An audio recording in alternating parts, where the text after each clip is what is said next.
If it were you, what do you do when someone who broke you comes back knocking?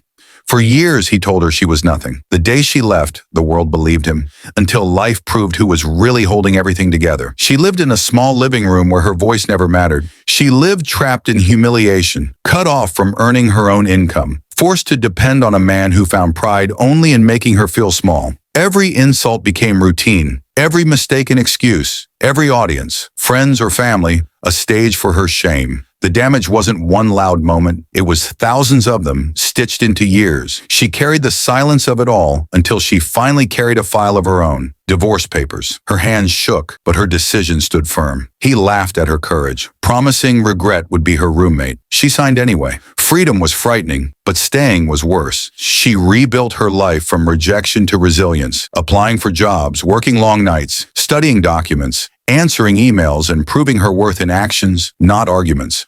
Months later, her name carried respect instead of ridicule, and her bank account carried evidence that independence was her rebirth. While she was rising, life was subtracting from him. He was standing still, surrounded by the same people who once laughed at her pain. The job he finally got didn't complete him. It only opened his eyes.